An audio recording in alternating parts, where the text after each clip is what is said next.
নমস্কার, আমি মালবিকা রায়চৌধুরী।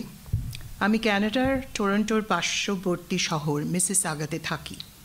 প্রায় 25 বছর হয়ে গেল আমরা এই শহর, যেটাকে গ্রেটার টরন্টো এরিয়া বলা যায়, সেখানে আছি। আমি ওখানে 22 বছর পিল স্কুল বোর্ডের সঙ্গে শিক্ষিকা হিসেবে কাজ করেছি এবং ওই বোর্ডের অন্তর্ভুক্ত বহু স্কুলের মধ্যে 3টি স্কুলে কাজ করেছি, পড়িয়েছি। আমার ছোটোবেলা কেটেছে কলকাতায়, পার্ক সার্কাস পাড়ায়। আমি সাখাওয়াত মেমোরিয়াল স্কুল থেকে হায়ার সেকেন্ডারি পাশ করেছি। কিছুদিন লেডি ব্রেবন কলেজে ইংরেজিতে অনার্স নিয়ে পড়েছি। তারপর যাদবপুর ইউনিভার্সিটি থেকে ইংরেজি সাহিত্যে মাস্টার্স করেছি। ছোটোবেলা থেকেই বই পোকা ছিলাম। বই আমার দিন রাতের সঙ্গী ছিল। যে কোনো রকমের বই পেতাম তাই পড়তাম। সে বঙ্কিমচন্দ্র চট্টোপাধ্যায়ের কমলাকান্তের দপ্তর হোক, দীনবন্ধু মিত্রের নীলদর্পণ হোক, বা ঠাকুমার পুজোর ঘরের লক্ষ্মীর পাঁচালী হোক। একটা বই হাতে পেলে সেটা শেষ না করা পর্যন্ত অন্য কিছুতে মন দিতে পারতাম না। তবে বাড়িতে রবীন্দ্র রচনাবলীর পুরো সেট ছিল। রবি ঠাকুরের লেখা কবিতা, গল্প, উপন্যাস, ভ্রমণ কাহিনী বারে বারেই পড়েছি ও আনন্দ পেয়েছি। যদিও তৎকালীন বাংলা সাহিত্যের আরও অনেক প্রতিভাবান লেখকের, যেমন বিমল মিত্র, তারাশঙ্কর বন্দ্যোপাধ্যায়, সমরেশ বসু, শীর্ষেন্দু মুখোপাধ্যায়, সমরেশ মজুমদার, তাদের লেখাও অনেক মনোযোগ দিয়ে পড়েছি এবং অভিভূত হয়েছি। বই পড়ার একটি অমূল্য অভিজ্ঞতা বিশেষ করে এখনও আমার মনকে অতীতের দিকে টেনে নিয়ে যায়। আমার ঠাকুমা দুরারোগ্য রোগে ভুগছিলেন। শেষের দিকে বিছানা থেকে উঠে বসতে পারতেন না। তাকে আমি এইসব লেখকদের ধারাবাহিক গল্প, উপন্যাস রোজ পড়ে শোনাতাম, প্রতিদিন পড়ে শোনাতাম। পড়ার সঙ্গে সঙ্গেই বোধহয় লেখার উৎসাহ আসে। আমার ক্ষেত্রে লেখার প্রথম পদক্ষেপ ছিল ডায়েরি লেখা। বন্ধুর দেয়া উপহার একটা ডায়েরি থেকে লেখা শুরু। প্রায় 5 বছর প্রতিদিন সেই লেখা চলেছে। কলকাতার তখনকার দিনের বিখ্যাত ইংরেজি পত্রিকা দ্য স্টেটসম্যান আসতো আমাদের বাড়িতে। তার একটা রবিবারের পাতা ছিল ছোটদের জন্যে, নাম ছিল প্লে টাইম। সেখানে বাচ্চাদের জন্য গল্প, কবিতা, প্রবন্ধ লেখার প্রতিযোগিতা থাকতো। আমি সেগুলোতে যোগদান করে মাঝে মাঝে পুরস্কার পেতাম। স্টেটসম্যান পত্রিকার একজন প্রতিনিধি সাইকেল করে আমার বাড়িতে এসে সেই পুরস্কার দিয়ে যেতেন। টাকার পরিমাপে খুব সামান্য হলেও সেই পুরস্কারগুলো লেখার প্রতি আমার অনুরাগ সৃষ্টি করেছে, বাড়িয়েছে, ইংরেজিতে লেখার অনুপ্রেরণা দিয়েছে ও অভ্যেস করার সুযোগ হয়েছে। বিশ্ববিদ্যালয় থেকে পাশ করার পর অনেক মহিলার মতো একদিন আমার জীবনেও সংসারের চাপ এলো। সংসারের দায়িত্ব পূর্ণ করতে আমি ভুলে গেলাম আমার প্যাশন, আমার আইডেন্টিটি। বিশ্বাস করা কঠিন যে অনেক বছর কেটে গেল কলম হাতে না নিয়ে। কিন্তু নানা দেশে বাস করে এবং সেই সব দেশের স্কুলে পড়িয়ে সমাজ ব্যবস্থা সম্বন্ধে অভিজ্ঞতা হলো অনেক। ক্যানাডাতে বাস করে ইংরেজি পড়া ও পড়ানোতে গভীরভাবে মগ্ন হয়ে আরও বেশ কিছু বছর কেটে গেল। ক্যানাডাতে যাওয়ার আগে আমি ভারতের নানান প্রদেশে এবং মধ্যপ্রাচ্যের কাতারে 13 বছর থেকেছি। এই সব অভিজ্ঞতা আমার জীবনকে নানা দিক দিয়ে সমৃদ্ধ করেছে। শিল্পকলা তার মধ্যে একটি বিশেষ এরিয়া অফ লার্নিং। লেখার সঙ্গে সঙ্গে কিছু দুর্লভ শিল্পকলার চর্চা করেছি। রবীন্দ্রসঙ্গীত চিরকালের প্রিয়। ফর্মাল ট্রেনিং করার সুযোগ না হলেও, লেখার সুযোগ না পেলেও জীবনের ওঠানামায় রবীন্দ্রসঙ্গীত আমাকে কখনো ছেড়ে যায়নি। গান এবং কবিতা মিলেমিশে গিয়েছে আমার জীবনের প্রতিটি পদক্ষেপে। কিন্তু তখনও আমার প্রকৃত সাহিত্য জীবন শুরু হয়নি। গত 5 বছর ধরে আমি নিয়মিত লিখতে শুরু করেছি এবং খুব আশ্চর্য হয়ে লক্ষ্য করলাম যে আমার সবচেয়ে বেশি সাফল্য এলো কবিতা লেখায় এবং ইংরেজিতে। আমি একটি ইন্টারন্যাশনাল পোয়েট্রি সাইটে যোগ দিলাম। ঝর্ণার জলের মতো আমার ভেতর থেকে কবিতা বেরিয়ে এলো। গত 4 বছরে ওই সাইটে আমার প্রায় 500 কবিতা পোস্ট করা হয়েছে এবং বেশ কিছু কবিতা প্রথম স্থান অধিকার করেছে। আমি মিসিসাগা রাইটার্স গ্রুপের সদস্য হলাম। অবাক হয়ে দেখলাম আমি ওদের লেখার প্রতিযোগিতাতে প্রথম স্থান পাচ্ছি। তারপর আমি লিগ অফ কেনেডিয়ান পোয়েটসের মেম্বারশিপের জন্য আবেদন করলাম এবং সহজ না হলেও অ্যাকসেপ্টেড হলাম। আমি বাংলা এবং ইংরেজি দুই ভাষাতেই প্রোজ অ্যান্ড পোয়েট্রি দুটোই সমানভাবে লিখে যাচ্ছি। ইংরেজি সাহিত্য আমার ভালোবাসা, বাংলা আমার প্রাণের ভাষা, মাতৃভাষা।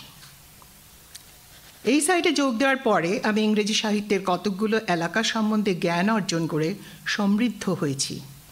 পোয়েটিক ফর্মস যে এত বিভিন্ন রকমের হতে পারে এবং প্রত্যেকটি ফর্মের স্পেসিফিক রুলস আছে আমার জানা ছিল না। বিশ্ববিদ্যালয়ে আমরা ইংরেজি সাহিত্যের ইতিহাস পড়েছি, বিখ্যাত কবি ও লেখকদের জীবন সম্বন্ধে জেনেছি, তাদের লেখা পড়েছি, কিন্তু পোয়েটিক ফর্মসের উপরে বিশেষ কিছু পড়িনি। ইংরেজিতে অন্তত 100 থেকে 150 রিকগনাইজড পোয়েটিক ফর্মস আছে এবং প্রত্যেকটি ফর্মের ইউনিক স্ট্রাকচার আছে। সনেট বা চতুর্দশপদী কবিতা আমাদের কবি মাইকেল মধুসূদন দত্ত বাংলা সাহিত্যে ইন্ট্রোডিউস করেছেন। শুধু রাইম বা ফ্রি ভার্স নয়, এরকম আরও অনেক পোয়েটিক ফর্মস, লিমেরিক, এক্সফ্রাসিস, অ্যালিটারেশন, অ্যাক্রস্টিক, সিনকুইন, কয়েকটা নাম বললাম যেগুলো ইংরেজি সাহিত্যে রয়েছে এবং যেগুলো খুবই উপভোগ্য।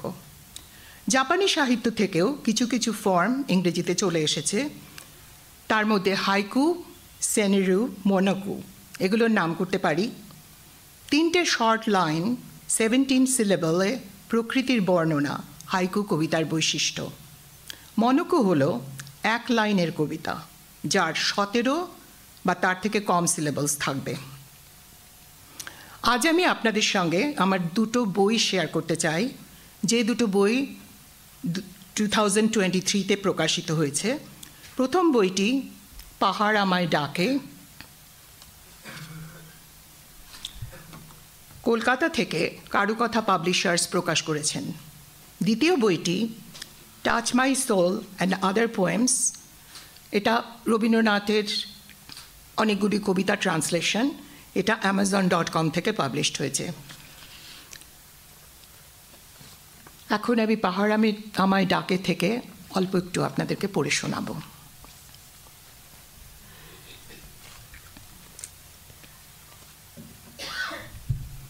এটা ফার্স্ট চ্যাপ্টার নয়, পরের চ্যাপ্টার। সন্ধে হয়ে গিয়েছে, সূর্য অস্ত যাচ্ছে, আকাশটা সিঁদুরের মতো লাল। 2-4টে পাখি, হয়তো চিল, এখনো ডানা মেলে অনেক দূরের আকাশে দেখা যাচ্ছে। ট্রেন কলকাতা ছেড়ে অনেকটা দূরে চলে এসেছে। বিশ্বাস হয় না, সত্যিই কলকাতা ছেড়ে দূরে পাড়ি দিয়েছিলাম আমরা 12 জনের দল।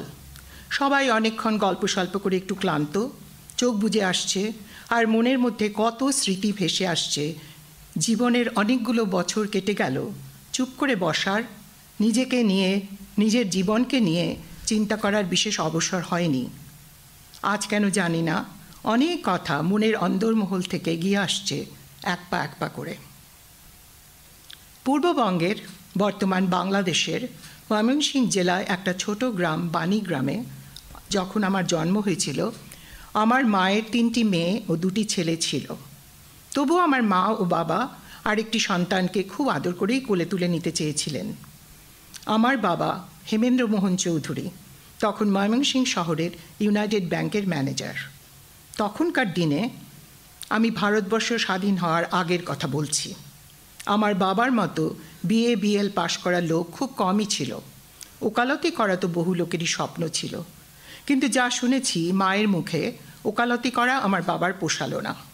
তার কাছে মনে হলো ওই কোর্টরুমে বড় বেশি কূটনীতি। বাবা ব্যাংকের চাকরি বেছে নিলেন। শহরের মাঝখানে ব্যাংক, আমাদের পরিবার থাকতে শুরু করলো ওই বিল্ডিংয়েরই ওপরে। তখনও দেশ স্বাধীন হয়নি। বাণীগ্রামে আমাদের অনেক জমি জায়গা ছিল, বিঘার পর বিঘা। আমার বাবার বড় 2 ভাই সেই জমি জায়গা দেখাশুনো করতেন। 1 বিঘা জমির ওপর একটা বাড়িও ছিল, যেখানে অনেক আত্মীয় স্বজন নিয়ে আমাদের পরিবার বাস করত।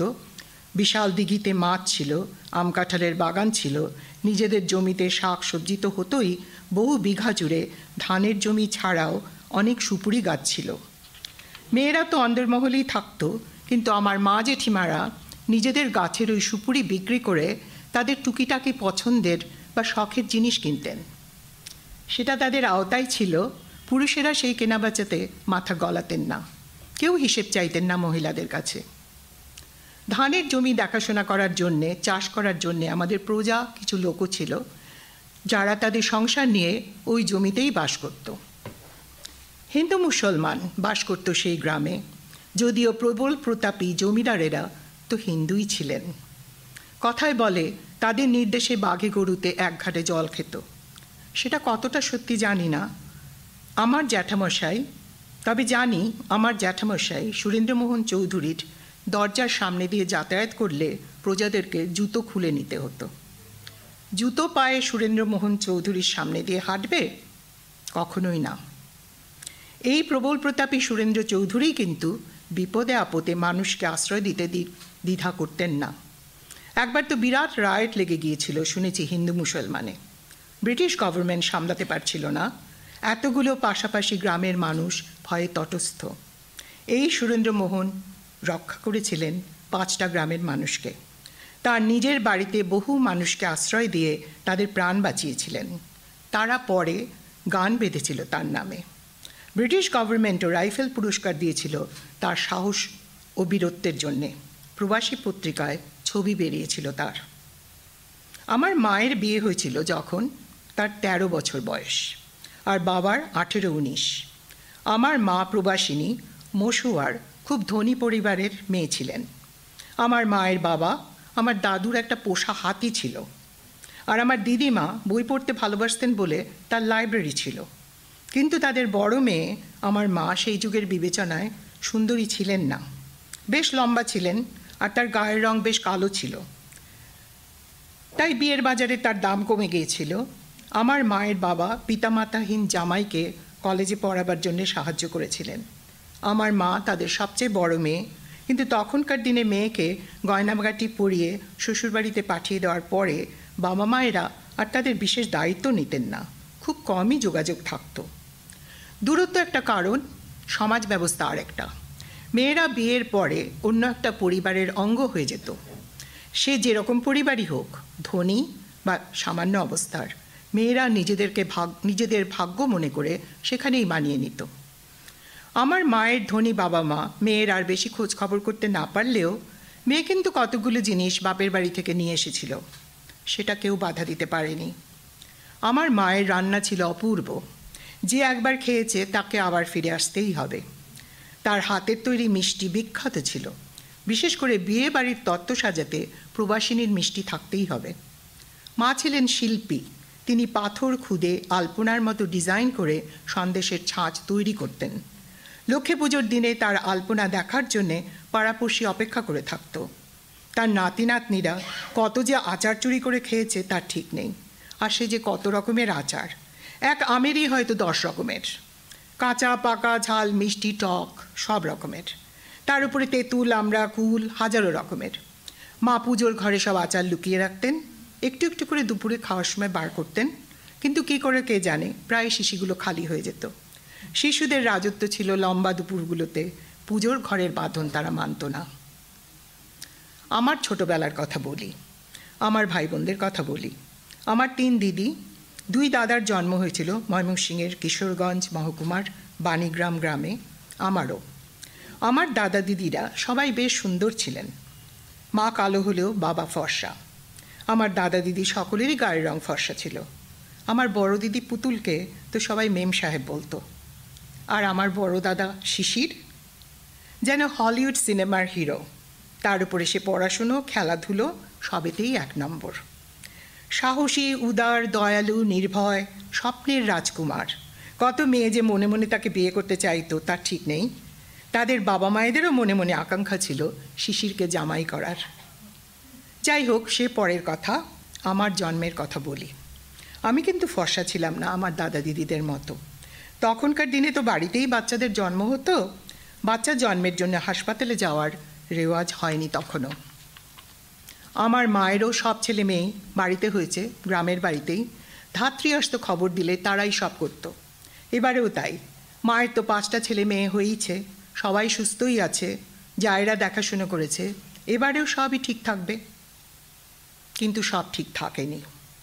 কেউ কোনো দিন পরিষ্কার করে আমাকে কিছু বলেনি, কিন্তু আমি একটু একটু শুনতে পেয়েছি এর ওর মুখে। আমার জন্মের পর ধাত্রী বাচ্চাকে দেখে অবাক হয়ে গিয়েছিল। এ কী রকম বাচ্চা! ইলেকট্রিক আলো তো ছিল না, বাচ্চার সারা গায়ে কালো কালো এরকম দাগ কেন? এগুলো কি? পরিষ্কার করলেও তো যাচ্ছে না। ধাত্রী ময়না অনেক শিশুর জন্ম দেখেছে, এরকম কখনো দেখেনি। খুব অবাক হয়ে সে বাড়ির অন্য বউদেরকে ডেকেছিল, আসুন তো দিদি, একটু দেখে যান তো। আমার মা তখন ক্লান্ত, তবুও সকলের কথা শুনে ধর্মর করে উঠে বসেছিল। কি হয়েছে গো, আমার কি মেয়ে হয়েছে? হ্যাঁ, মেয়ে হয়েছে। তাহলে কি হলো, তোমরা কি বলছো? ময়না আওয়াজ করেনি। সদ্য প্রসব যন্ত্রণা ক্লান্ত মাকে আর কষ্ট দিতে চায়নি। বলেছে, আপনি বিশ্রাম করুন তো, আমরা দেখছি। আমার বাবাও বাইরে থেকে জানতে চেয়েছিলেন তার স্ত্রী কেমন আছে, শিশু কেমন আছে। বাড়ির মহিলারা বেশি শব্দ করেননি। মায়ের বড় যা চোখের জল মুছে বলেছিলেন, হ্যাঁ, সব ঠিক আছে। এই তো শুনেছি আমার জন্ম হওয়ার গল্প। মা 2-4 দিন কান্নাকাটি করেছিলেন, বাবা কি সান্ত্বনা দেবেন ভেবে পাননি, কিন্তু আমি স্বাভাবিক ও সুস্থই ছিলাম। মায়ের দুধ খেয়েছি, হাত পা নেড়ে খেলা করেছি, যদিও সকলের মনে বিরাট প্রশ্ন, কেন এই মেয়ের চেহারা এরকম হলো? কি করে তার ত্বকের এত বড় একটা অস্বাভাবিকত্ব তৈরি হলো? কারো কাছে এর উত্তর ছিল না। আমি অন্য সব শিশুর মতোই মায়ের কোলে বড় হতে লাগলাম। আমার জন্মের এসব গল্প কেউ আমাকে খুব পরিষ্কার করে বলেনি, কিন্তু আমি একটু একটু শুনতে পেরেছি, জানতে পেরেছি আত্মীয় স্বজনদের, এমনকি গ্রামের মহিলাদের টুকরো টুকরো কথা থেকে। একেবারে ছোট বয়সে, 3-4 বছর বয়সে, আমি নিশ্চয়ই খেয়াল করিনি কেন অনেকে আমার দিকে প্রশ্নভরা চোখে তাকায়। কিন্তু আরেকটু বড় যখন 6-7 আমি খেয়াল করতে শুরু করলাম, ততদিনে আমার মা, বাবা, ভাই বোনেরা অভ্যস্ত হয়ে গেছে আমার শরীরের একটা অস্বাভাবিকতা নিয়ে, কিন্তু পাড়াপড়শি তো হয়নি। তাই মাঝে মাঝে আমাকে বা আমার মাকে এই প্রশ্নের সম্মুখীন হতে হতো, লক্ষ্মীর গায়ে ওগুলো কিসের দাগ? ওগুলো কি ওর জন্ম থেকেই আছে? ও, বলতে ভুলে গিয়েছি, আমার ডাকনাম হলো লক্ষ্মী, হিন্দুদের ঐশ্বর্যের দেবী। কে আমাকে এই নামটা দিয়েছিল, কি মনে করে? আমার আরেকটা পোশাকি নামও ছিল, বাঙালিদের যেরকম থাকে, নমিতা, কিন্তু লক্ষ্মী নামেই সবাই আমাকে চিনত। পোশাকি নামটা শুধু স্কুল কলেজেই ব্যবহার করা হয়েছে। বাড়িতে আমি শুধুই লক্ষ্মী, যে দেবী সংসারের মঙ্গল করেন, সুখ আনেন।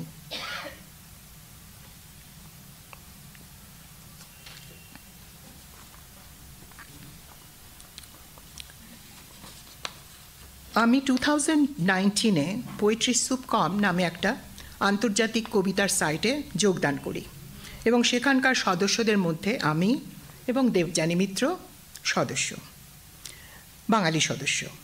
বিশ্ববিদ্যালয়ে ইংরেজি সাহিত্য নিয়ে পড়েছি, ইংরেজি কবি ও লেখকদের সঙ্গে আমার পরিচয় হয়েছে, কিন্তু আমি লক্ষ্য করলাম এই সাইটের সদস্য কবিরা ভারতীয় বা বাংলা সাহিত্য সম্বন্ধে খুব কমই জানেন।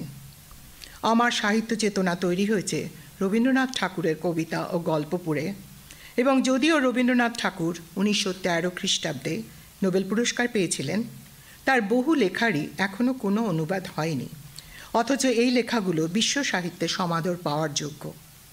এই সংকলনে যে 13টি দীর্ঘ কবিতা রয়েছে, তার প্রায় সবগুলি কোনো নারী চরিত্রকে কেন্দ্র করে রচিত হয়েছে, এবং সেই চরিত্রের আশা, আকাঙ্ক্ষা, দুঃখ, বেদনা, সর্বোপরি তাদের প্রতিবাদ করার মানসিকতা ও সাহসিকতা বর্ণনা করা হয়েছে।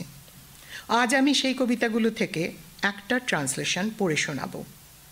মুক্তি, ফাঁকি, সাধারণ মেয়ে, নিষ্কৃতি, প্রতিটা কবিতায় কবির লেখনী 19বিংশ শতকের বাঙালি ঘরের বধূ ও মেয়েদের জীবনযাত্রা ও চরিত্রকে প্রস্ফুটিত করে তুলেছে।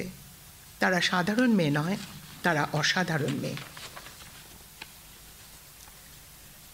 এই সময় আমি ডিসাইড করি আমি আমাদের কবির কিছু কবিতা, বিশেষ করে যেগুলো 19বিংশ শতকের নারী আন্দোলনকে কেন্দ্র করে লেখা হয়েছে, সেগুলোকে অনুবাদ করব এবং বিশ্বের দ্বারে পৌঁছে দেব।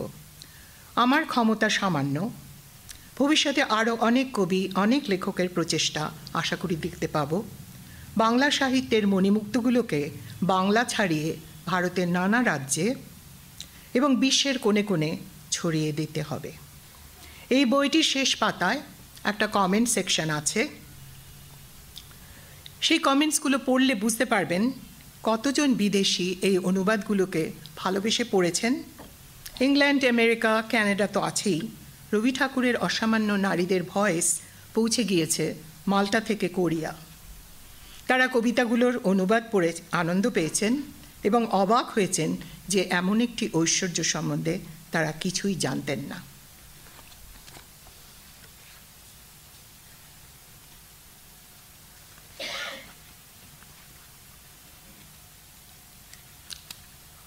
আমি যে কবিতাটা পড়ছি, আমি বাংলা নামটা বললাম না প্রথমে।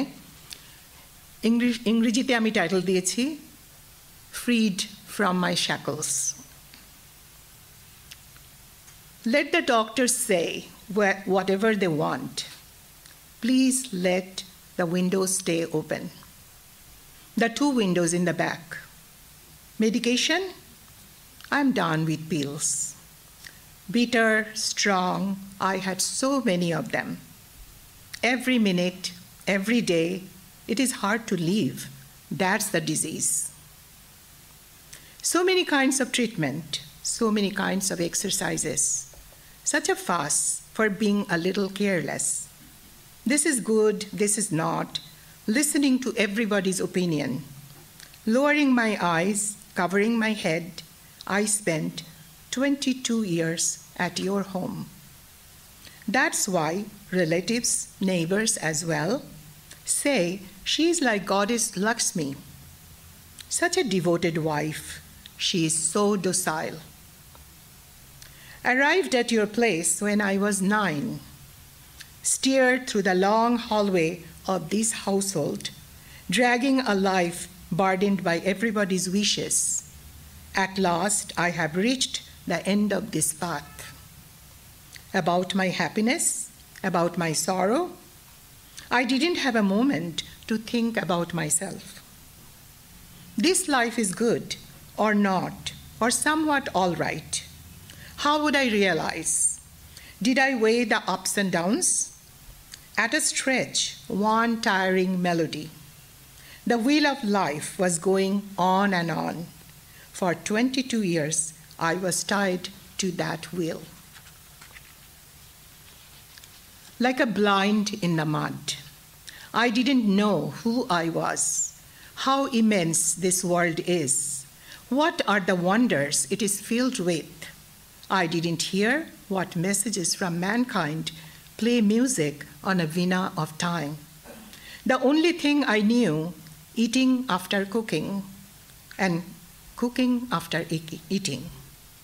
For 22 years, I was tied to that wheel of routine. Now feels like that routine, that wheel is going to stop. Let it stop. Why medication? For 22 years, spring had visited my ear in the woods. The forgetful breeze from the south swayed my heart at land and on water, announced, "Open your door."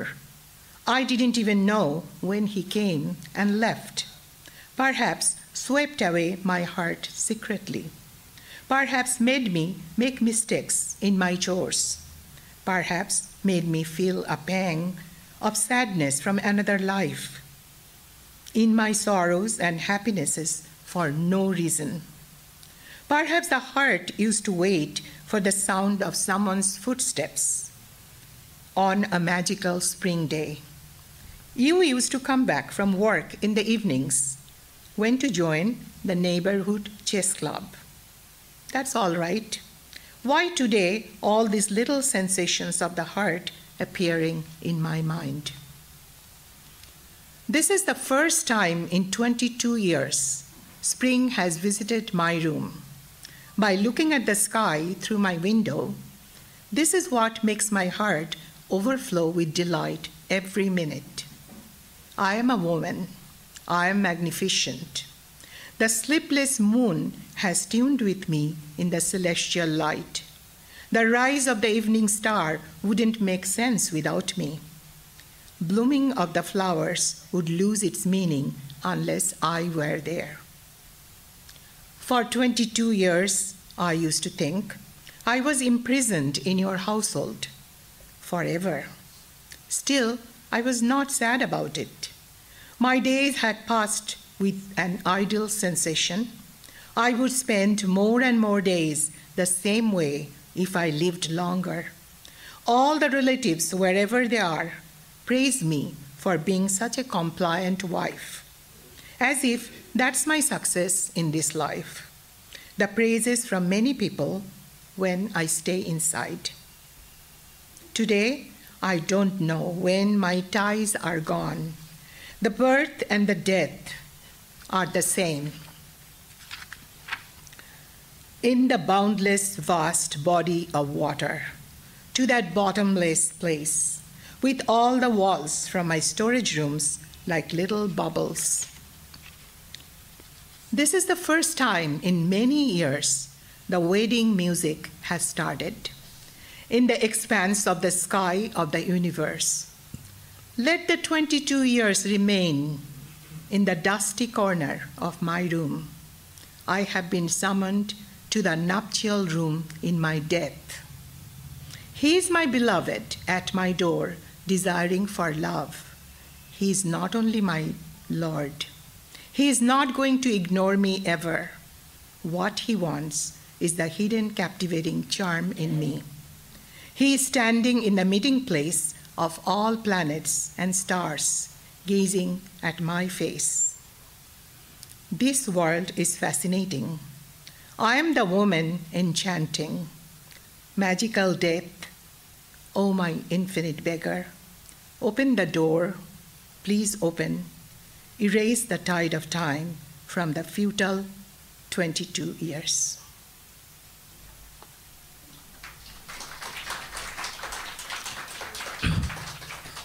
Thank you, Malavika Di. So about the Touch My Soul and other poems, there are actually 13 long story-like poems, and some of the must-reads among them are Mukti, Phaki, Camellia, Nishkriti, and of course the others.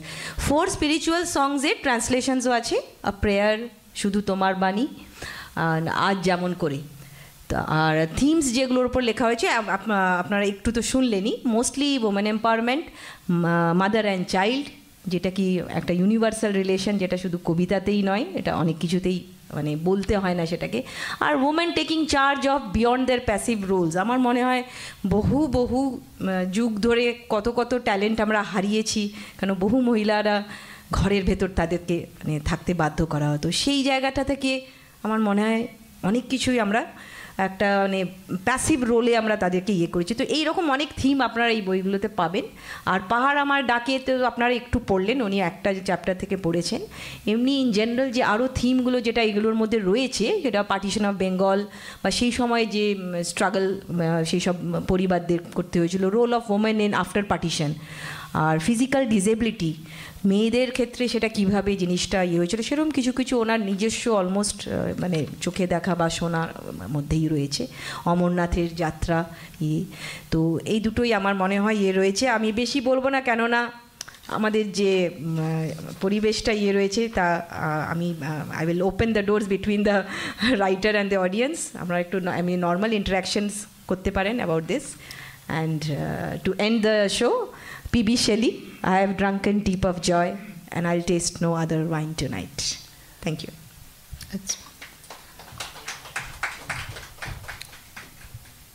Actually, আমি একটা paragraph miss করে গিয়েছি আমার স্পিচে। এই বইটা, এটা চ্যাপ্টারটা পড়ার পরে যে প্যারাগ্রাফটা লিখেছিলাম এটার থিম সম্বন্ধে, সেটা মিস করেছি। আমি জাস্ট কুইকলি পড়ে দিচ্ছি।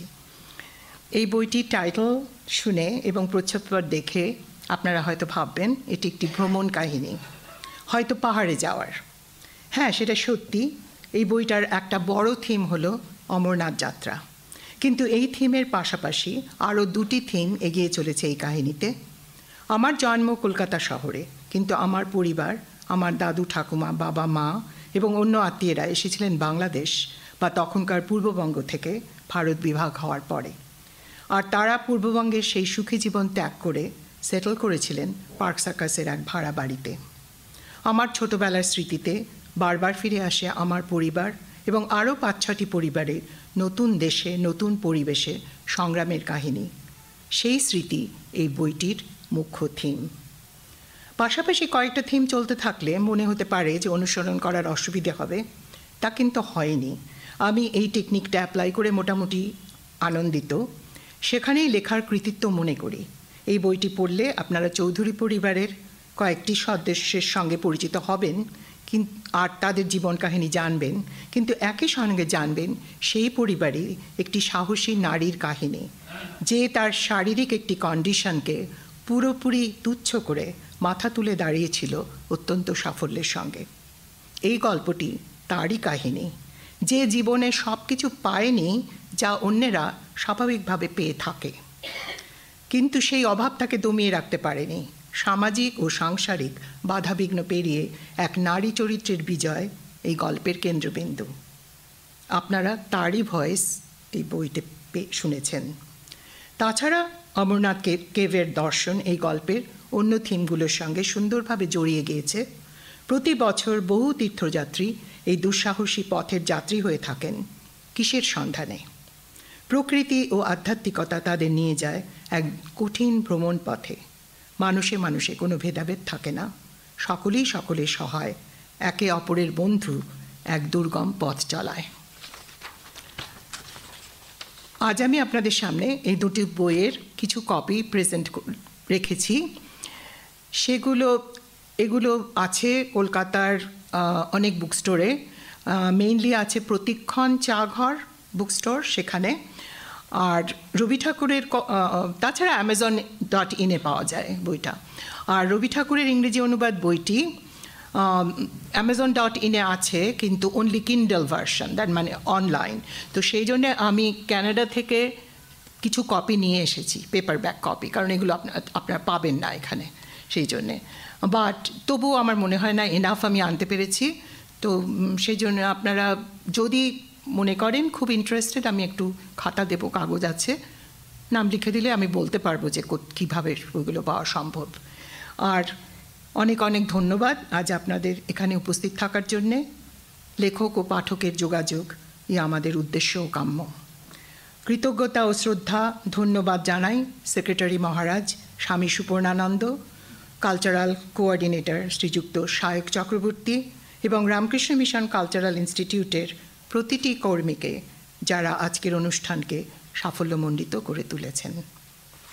ধন্যবাদ, নমস্কার।